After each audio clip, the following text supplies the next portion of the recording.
जिंदगी जिंदाबाद। नमस्कार, कैसे हैं आप लोग? आशा करता हूं स्वस्थ होंगे, प्रसन्न होंगे, जिंदगी जी रहे होंगे, मन लगा के पढ़ाई लिखाई कर रहे होंगे। कहते हैं आंखें जो उठी तो दुआ बन गई, झुकी तो अदा बन गई, झुककर उठी तो हया बन गई, उठकर झुकी तो सदा बन गई। सुन सदाएं दे रही है मंजिल प्यार की, ऐ मेरी जिंदगी एक जरा इंतजार,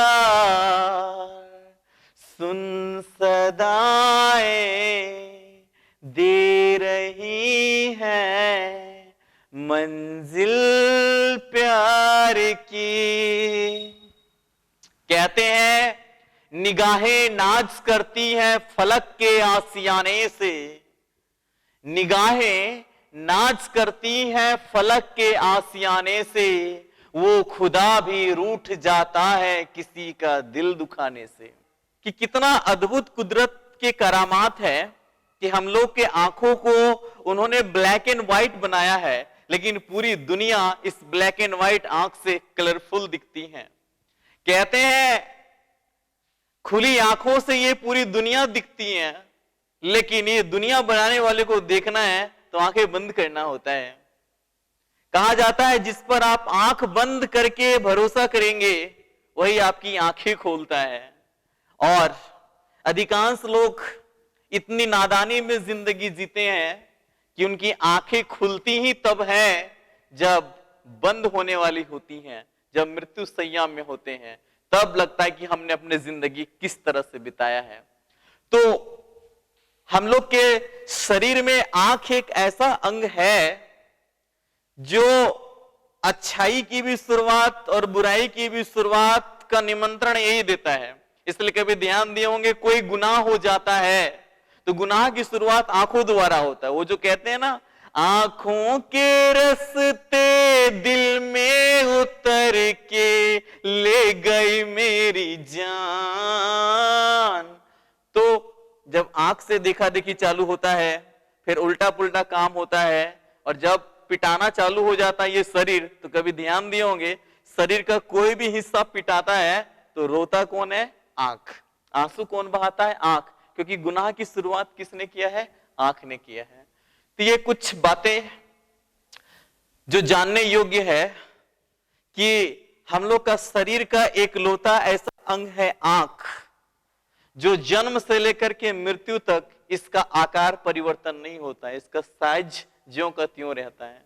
इसलिए एक व्यक्ति के अगर हो सकता है कि कोई बीमारी हो जाए तो आंख का आकार बढ़ जाता है, घट जाता है, नहीं तो कोई मार के सुझा दे तो भी आंख फूल उल जाता है, तो वो अलग बात है। लेकिन नेचुरली इसका आकार क्या रहता है? कभी भी घटता बढ़ता नहीं है। जन्म से लेकर मृत्यु तक इसका आकार क्या रहता है? एक जैसा रहता है। ध्यान दीजिएगा, हम लोग अपनी एक आंख से 150 डिग्री के क्षेत्र को देखते हैं, जबकि दोनों आंख से 180 डिग्री के क्षेत्रफल को देख सकते हैं। हम लोग के आंख में जो लेंस लगा रहता है, जिसे नेत्र लेंस कहते हैं, जो उत्तल लेंस होता है और वो बना होता है प्रोटीन से, और उसका अपवर्तनांक होता है 1.44।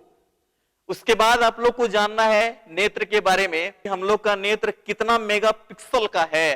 तो ध्यान देंगे हम लोग का नेत्र 576 मेगापिक्सल का होगा अगर हम इसे कैमरा के पैमाना से तुलना करें तो। उम्र बढ़ने के साथ भोजन में पोषक तत्वों की कमी होने के कारण, अनियमित जीवन शैली के कारण, कुछ आनुवंशिक प्रभाव के कारण आंखों में दोष उत्पन्न हो जाता है, जिसे दृष्टि दोष कहते हैं। तो आज के क्लास में हम लोग दृष्टि दोष के बारे जानेंगे। आंख से संबंधित महत्वपूर्ण जानकारी में से ये भी हम लोग जान पाएंगे कि जो 6x6 विजन कहा जाता है, तो ये क्या है 6x6 विजन? इन्हीं विषय वस्तु के बारे आज का टॉपिक रहेगा, दृष्टि दोष। दृष्टि दोष में हम लोग पहले निकट दृष्टि दोष को और दूर दृष्टि दोष को आसानी से जान लेते हैं। दृष्टि दोष जिसे इंग्लिश में आई डिफेक्ट कहेंगे, दृष्टि दोष, निकट दृष्टि दोष और दूर दृष्टि दोष। निकट दृष्टि दोष को मायोपिया कहते हैं और दूर दृष्टि दोष को हाइपरमेट्रोपिया कहते हैं। कभी कभार कंफ्यूजन होने लगता है, मायोपिया कौन था, हाइपरमेट्रोपिया कौन था, तो इसको एक सरल भाषा में याद रख लेंगे, मेरे पिया निकट आओ, मेरे पिया निकट आओ। तो इसमें बहुत सारा उत्तर मिलेगा। और दूरदृष्टि दोष वाला को याद रखने का तरीका आइए जानते हैं। हाय रे मेरे मोटो पिया, हाय रे मेरे मोटो पिया, उधर दूर क्यों गया। इससे याद होगा, मेरे पिया से क्या सोचेंगे, मायोपिया।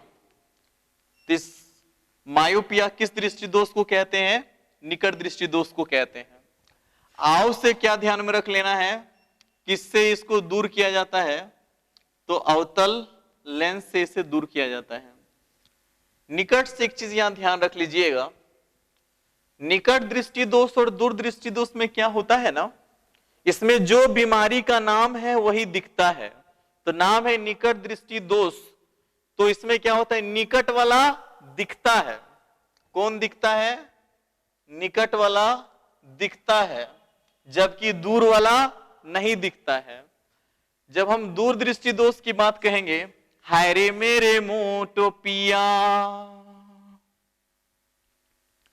उधर दूर क्यों, हाय रे मेरे मोटो पिया, तो हाइपर मेट्रोपिया किस बीमारी का नाम है, दूर दृष्टि दोष का। उसके बाद उधर से ध्यान रख लेंगे, उत्तल लेंस। कौन सा लेंस, उत्तल लेंस। उसके बाद दूर से यहां ध्यान रख लीजिएगा, दूर दृष्टि दोष में दूर वाला दिखता है, तो कौन वाला नहीं दिखेगा, निकट वाला नहीं दिखेगा। इसको बड़े आसानी से याद रख पाएंगे। कैसे याद रखेंगे, जो बीमारी का नाम और है दिखेगा, तो नाम है निकट दृष्टि दोष, तो कौन दिखेगा, निकट दिखेगा, तो कौन नहीं दिखेगा, इसे आसानी से जान पाएंगे, दूर वाला नहीं दिखेगा। दूर दृष्टि दोष में दूर वाला दिखेगा, निकट वाला नहीं दिखेगा। कभी कभार कंफ्यूजन देने लगता है, इस लेंस को लेकर बच्चे कंफ्यूज कर जाते हैं। ऑप्शन में देता है निकट दृष्टि दोष को कैसे दूर किया जाता है, तो ऑप्शन 4 बनाया रहता है। तो कभी कभार देखेंगे लेंस के जगह में दर्पण दे देगा, ऊपर में अवतल दर्पण, फिर उत्तल लेंस, अवतल लेंस, फिर अवतल दर्पण। तो दर्पण नहीं मारिएगा, लेंस मारिएगा। कभी कभार इसे अंग्रेजी नाम में देगा, तो इसे कहते हैं कॉनकेव लेंस। इसको क्या बोलते हैं, कॉन्वेक्स लेंस। तो इंग्लिश में भी देगा तो क्या करेंगे, ध्यान रख लीजिए। अगर तुरंत ध्यान में रखना है, बोलेगा दू तो यानी उत्तल लेंस, यानी दूर दृष्टि दोष को किससे दूर करते हैं, उत्तल लेंस से। दोनों में से कोई एक वाला याद हो जाएगा ना, तो कंफ्यूजन दूर हो जाएगा, नहीं तो इधर उधर होना चालू हो जाता है। थोड़ा सा जान लेंगे कि ये दोनों दृष्टि दोष होने का क्या कारण है। तो इसका कारण ये है ना कि निकट दृष्टि दोष में क्या होता है, जो नेत्र गोलक है उसका आकार कभी कभार बड़ा हो जाता है। तो रेटिना के निकट यानी पहले ही क्या होता है ना, प्रतिबिंब बनने लग जाता है। तो पहले निकट में बनता है, इसलिए इसका नाम निकट दृष्टि दोष हो गया। अच्छा, इसका नाम दूर दृष्टि दोष इसलिए हो गया है क्योंकि जो नेत्र गोलक है उसका आकार कभी कभार क्या हो जाता है, छोटा हो जाता है। जब आकार छोटा हो जाता है तो रेटिना से दूर में यानी उसके पीछे प्रतिबिंब बनता है, इसलिए इसका नाम दूरदृष्टि दोष पड़ा हुआ है। और एक चीज हो सकता है, नेत्र लेंस में भी समस्या हो सकता है। इसमें नेत्र लेंस इसमें क्या हो जाता है, मोटा हो जाता है, और इसमें नेत्र लेंस क्या हो जाता है, पतला हो जाता है। तो इस कारण से ये दृष्टि दोष उत्पन्न होता है। अगला दृष्टि दोष हम लोग जानेंगे जरा दृष्टि दोष। इसके नाम से ही पता चल रहा है, जरा मतलब बुढ़ापा, प्रौढ़ अवस्था, प्रौढ़, प्रिस बायोपिया इसका अन्य नाम है।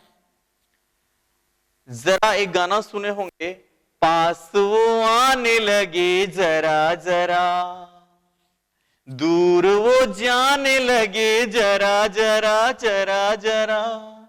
यानी पास और दूर, इसमें दोनों प्रॉब्लम होता है, दोनों नहीं दिखता। जब दोनों नहीं दिख रहा है इसका मतलब दो लेंस का प्रयोग करना पड़ेगा, द्विफॉक्सी लेंस, द्विफॉक्सी लेंस। और देखिए इसके अंग्रेजी नाम में बाई लगा हुआ है ना, बाय, तो दो को बाई से भी डिनोट करते हैं, जिसे हम लोग कह सकते हैं बाईफोकल, बाईफोकल लेंस। यानी इसमें उत्तल लेंस और अवतल लेंस दोनों का प्रयोग किया जाता है। ध्यान देना है, जरा दृष्टि दोष होने का कारण यह है, उम्र बढ़ने के साथ नेत्र का जो समंजन क्षमता है, यानी नेत्र लेंस का सिकुड़ने और दूर होने की जो क्षमता है वो धीरे धीरे समाप्त होने लगती है। जरा दृष्टि दोष के बाद हम लोग आगे देखते हैं अबिंदुकता। अबिंदुकता जिसको दृष्टि वैमनस्य भी कहते हैं, और इसे अंग्रेजी में ऑस्टिग्मैटिज्म कहते हैं। ऑस्टिग्मैटिज्म, ध्यान देना है, इसके नाम से ही जीकेजीएस निकलेगा। अबिंदुकता मतलब एग्जैक्ट बिंदु को ये नहीं देख पाता है। खड़ा रहता है तो वो पड़ा वाला नहीं देख पाता है, और पड़ा रहता है तो खड़ा वाला नहीं देख पाता है। पड़ा है तो खड़ा वाला हिस्सा को नहीं, मतलब धुंधला दिखाई देता है। तो आप कह सकते हैं जब ऊर्ध्व रहता है तो क्षैतिज दिशा वाला नहीं दिखता है, जब क्षैतिज रहता है तो ऊर्ध्व दिशा वाला नहीं दिखता है। मतलब आदमी है तो उसका एग्जैक्ट नाक कान मुंह का पता नहीं चल पाता है अबिंदुकता की स्थिति में। ध्यान देना है, अबिंदुकता में इसको हम कह सकते हैं खड़ा तो पड़ा नहीं दिखेगा, खड़ा तो पड़ा नहीं, इसे कह सकते हैं ऊर्ध्व तो क्षैतिज नहीं, और पड़ा तो खड़ा नहीं। यानी क्षैतिज तो ऊर्ध्व वाला नहीं दिखता, जिससे आप ये वर्टिकल और हॉरिजेंटल कह सकते हैं, हॉरिजेंटल और वर्टिकल कह सकते हैं। ध्यान देना है, अबिंदुकता, बिंदु का बिन बिन बिन से निकाल दीजिएगा बेलनाकार लेंस। कौन सा लेंस? बेलनाकार लेंस द्वारा क्या किया जाता है, इसे दूर किया जाता है, और इसे हम लोग कहते हैं इंग्लिश में सिलिंड्रिकल लेंस। जानिए अबिंदुकता की स्थिति कब उत्पन्न होती है। तो जो कॉर्निया का आकार है वो ठीक से गोल नहीं होने के कारण, कॉर्निया का ठीक से गोल नहीं होने के कारण अबिंदुकता हो सकती है, या तो फिर नेत्र लेंस के आकार में गड़बड़ी होने के कारण। कॉर्निया बोले तो एक चीज ध्यान रखिएगा, जब नेत्र दान किया जाता है तो कॉर्निया को ही दान में दिया जाता है। तो ये हम लोग जान पाए अबिंदुकता। तो जरा दृष्टि दोष को कैसे याद रखें, इसमें कौन नहीं दिखता है, पास भी नहीं दिखता है और दूर भी नहीं दिखता है। कैसे याद रखेंगे, पास वो आने लगे जरा जरा, दूर वो जाने लगे जरा जरा जरा जरा। तो दोनों होता है, द्विफॉक्सी लेंस का प्रयोग करेंगे क्या, इस बीमारी को दूर करने के लिए। अबिंदुकता, बिन बिन बिन तो बेलनाकार लेंस का प्रयोग करेंगे इस बीमारी को दूर करने के लिए। आगे देखिए मोतियाबिंद। जैसे ही कह रहे हैं मोतियाबिंद, तो आंख की एक ऐसी बीमारी है जो उम्र बढ़ जाने के साथ ये बीमारी आंख में होती है, जिसे हम लोग अंग्रेजी में कहते हैं कैटरैक्ट। कैटरैक्ट, इसके नाम से ही जीके-जीएस निकलेगा। मोतियाबिंद, इसमें ना आंख मोती की तरह चमकना चालू हो जाता है। क्यों? क्योंकि नेत्र लेंस में पतला परत बना देता है। जब नेत्र लेंस में पतला परत बना देता है तो उसमें एकदम क्लाउडी, बादल के आकार का क्या होता है, नेत्र दिखने लगता है, मोती की तरह एक बिंदु जैसा चमकना चालू हो जाता है। तो मोतियाबिंद को दूर करने के लिए इसका कोई लेंस का प्रयोग नहीं किया जाता है, बल्कि शल्य क्रिया द्वारा यानी सर्जरी द्वारा उस परत को क्या किया जाता है, हटा दिया जाता है। तो इस तरह से मोतियाबिंद को क्या किया जाता है, ठीक किया जाता है। इसका होने के कारण जब उम्र बढ़ता है या तो कोई वैसे धूल कण वाले स्थानों में ज्यादा काम करने पर ये मोतियाबिंद की बीमारी होती है। एक है रतौंधी। इसके नाम से ही पता चल रहा है रात का अंधा, जिसे हम लोग कहते हैं नाइट ब्लाइंडनेस। नाइट ब्लाइंडनेस, जिसको नाइट ब्लाइंडनेस हो जाता है यानी रतौंधी हो जाता है। रतौंधी कैसे हो जाता है? रतौंधी होता है रेटिना में। कहां? रेटिना में बेलनाकार कोशिका, बेलनाकार कोशिका की कमी के कारण, यह होता है। और इसे ठीक करने का एक तरीका यह है, विटामिन ए की मात्रा लिया जाए तो ये ठीक हो सकता है। तो ध्यान देना है, क्या होता है ना कि रेटिना में दो प्रकार की कोशिकाएं पाई जाती हैं, एक बेलनाकार कोशिकाएं पाई जाती है और एक शंकु कोशिका पाया जाता है। बेलनाकार कोशिका जो होती है वो क्या करता है ना कि प्रकाश का आभास कराता है, और शंकु कोशिका जो होता है वो रंग का आभास कराता है। तो जिसमें बेलनाकार कोशिका की अधिकता होती है वो रात में देख पाता है। इसलिए जो रात में विचरण करने वाले जीव हैं, जैसे उल्लू हो गया, वो रात में इसलिए देख पाता है कि उसके आंख में किस कोशिका की अधिकता होती है, बेलनाकार कोशिका की अधिकता होती है। मुर्गा को देखते होंगे, किधरों शाम होता नहीं है और क्या होता है ना, अपने बिल में चला जाता है, और सुबह जल्दी वो क्या करता है, बांग देता है, क्योंकि उसके आंख में क्या होता है, शंकु कोशिका की अधिकता होती है। तो शंकु कोशिका की अधिकता होने के कारण क्या होता है ना कि सुबह जैसे ही आकाश में सूर्य के लाल प्रकाश को देखता है तो वो क्या करता है, बांग देता है, रंग को वो देखने में ज्यादा सक्षम है। तो ये हुआ रतौंधी। उसके बाद एक है कलर ब्लाइंडनेस, जिसे हम लोग कहते हैं वर्णांधता। वर्णांधता, जिसे संक्षेप में कहते हैं CB, colour blindness. Colour blindness की बीमारी जो है, इसमें क्या होता है, तो इसको एक प्यारा सा गाना सुने होंगे, चूड़ी लाल नहीं पहनूं, चूड़ी हरी नहीं पहनूं। क्यों? कलर ब्लाइंडनेस है जी, लाल और हरा।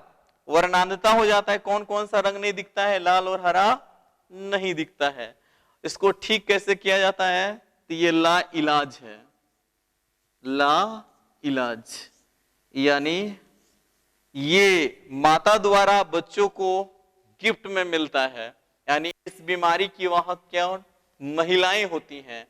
इस बीमारी को ठीक नहीं किया जा सकता है। ध्यान देना है, वर्णांधता के बारे में पहली बार इसके बारे में जो बताए थे वो जॉन डाल्टन, जो परमाणु सिद्धांत दिए, परमाणु जो एटम का थ्योरी दिए हुए हैं, जो ब्रिटेन के वैज्ञानिक हैं। तो जॉन डाल्टन को खुद ही वर्णांधता था, इसलिए उसके नाम से वर्णांधता को डाल्टेनिज्म भी कहते हैं। ये बहुत इंपॉर्टेंट क्वेश्चन बनाता है। डाल्टेनिज्म किस बीमारी को कहा जाता है? कलर ब्लाइंडनेस को कहा जाता है। तो इस तरह से हम लोग ये जान पाए। कभी ध्यान दिए होंगे, अक्सर कहते हैं जब आई टेस्ट करवाया जाता है तो जिसका आंख 6/6 या इसी को जब हम कहते हैं 20/20, ये आई टेस्ट में ये रीडिंग क्या है, ये 6/6 कह रहे हैं तो ये मीटर में कह रहे हैं, ध्यान रखिएगा, और 20/20 कह रहे हैं तो ये फीट में कह रहे हैं। तो जिसका 6/6 होता है, जिसका 20/20 होता है, इसका मतलब उसकी दृष्टि क्या है, ठीक है। क्या है ये, थोड़ा सा जानिए। तो 6/6 और 20/20 को समझने से पहले एक चीज ये समझ लेना है कि स्पष्ट देखने के लिए जो न्यूनतम दूरी है और जो अधिकतम दूरी है, न्यूनतम दूरी और अधिकतम दूरी क्या है? स्पष्ट देखने के लिए न्यूनतम दूरी है 25 सेंटीमीटर, जबकि स्पष्ट देखने के लिए अधिकतम दूरी है 6 मीटर। कितना? 6 मीटर। इसी को कहेंगे, लेकिन केवल पूछ दिया है कि हम अधिकतम कितना दूर तक देख सकते हैं, तो अनंत तक देख सकते हैं।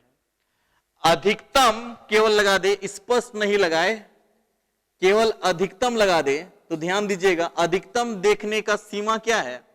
अनंत है। हमारी आंखें अनंत दूरी, मतलब इतने दूर दूर में स्टार्स हैं, तारे हैं, उससे हम लोग देख पाते हैं।